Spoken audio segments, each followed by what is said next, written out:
2.5 million square kilometers that has not been investigated yet. We are just, I think, looking at the edges of a mystery.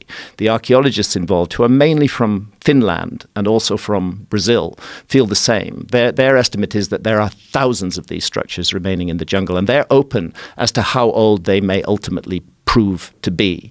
The investigation needs to be done. But what's fascinating about them is this very powerful geometry and astronomy. So a number of the sites are perfectly aligned to true north, true south, true east, and true west. I'm not talking about magnetic north. I'm talking about true astronomical north. To do that, there's only one way to do it, and that's with astronomy. So that tells us that astronomers were at work in the Amazon.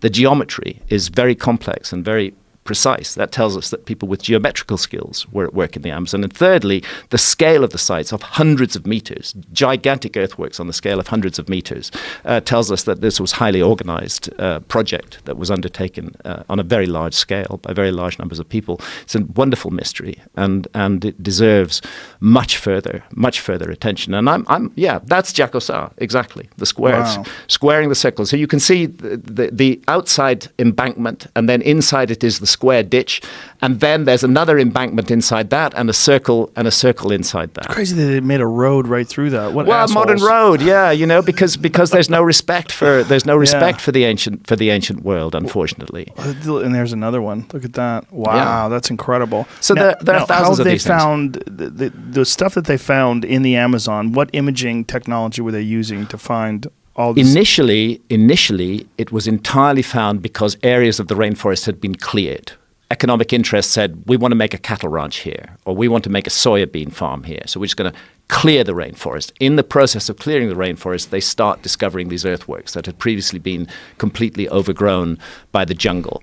Then the next step was to say, what could we do to find out more about this? Obviously, they don't want to destroy more jungle, and luckily we have a technology which is LiDAR, as I mentioned, which uses radar. And using LiDAR, they've been able to identify many more of these sites, and then to get to the sites without destroying the jungle, and to begin excavations on them, and to find that they go back, in the cases of the ones that have been explored so far, at least 3,000 years.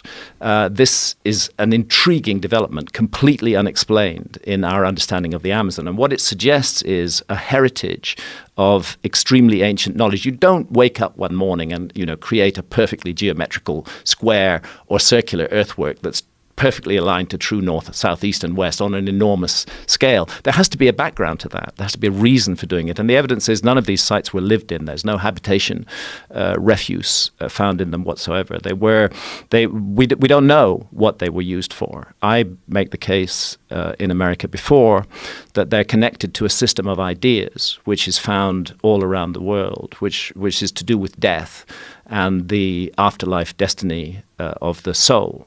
And I go into the issue of ayahuasca in this book because, first of all, ayahuasca is itself another example of Amazonian science. As you and I and many of the listeners and viewers know, the active ingredient of ayahuasca is DMT, dimethyltryptamine. But dimethyltryptamine is not normally accessible through the gut. We have to smoke it or vape it to get that rocket ship to the other side of reality.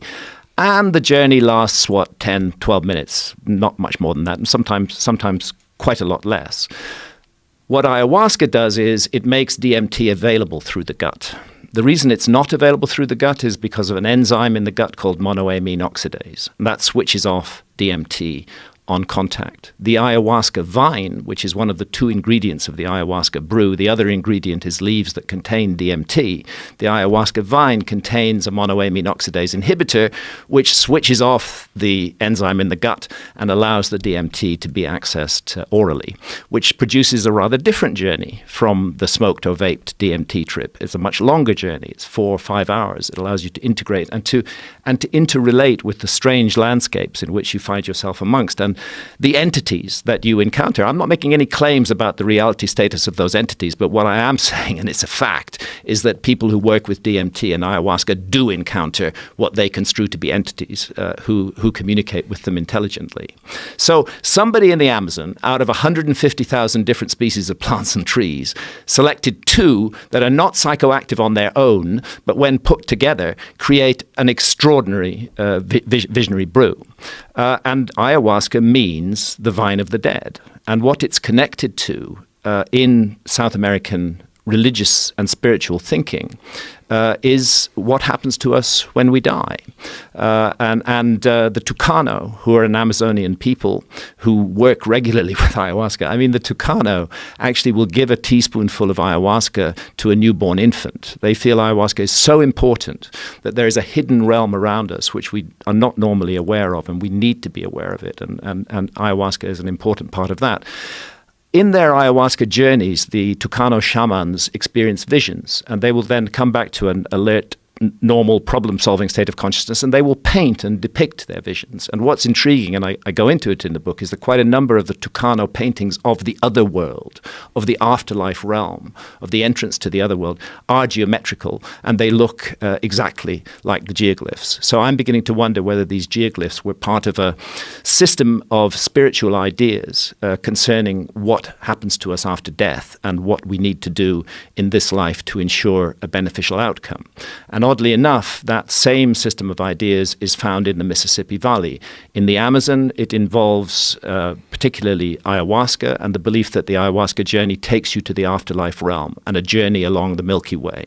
In the Mississippi Valley, the mound builder sites up and down the Mississippi Valley, particularly Moundville in Alabama, exactly the same system of religious ideas associated with geometrical constructions, that on death, the soul, they're very specific, ascends to the constellation of Orion, transits from the constellation of Orion to the Milky Way, makes a journey along the Milky Way, which they call the path of souls, and encounters challenges and ordeals where the soul must account for the life that it has lived.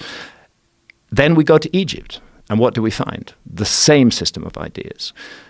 The soul must rise up to the constellation of Orion. There's a narrow shaft cut through the southern side of the Great Pyramid of Giza, which targets directly the lowest of the three stars of Orion's belt. Widely accepted as a star shaft or a soul shaft. The soul would rise up through that shaft, get to the constellation of Orion, which stands by the banks of the Milky Way. It would then transit to the Milky Way, which the ancient Egyptians called the Winding Waterway. And it would make a journey along the Milky Way where it would be confronted by challenges and ordeals. Very similar idea to the Tucano, very similar idea to the Mississippi Valley. As far as we know, none of these cultures were in contact with one another. Either we're dealing with a huge, unbelievable, extraordinarily detailed coincidence involving architecture and ideas, or we're looking at a legacy that was inherited in all of these different places from a remote common ancestor. And I believe that that's what we're looking at. What do we think the people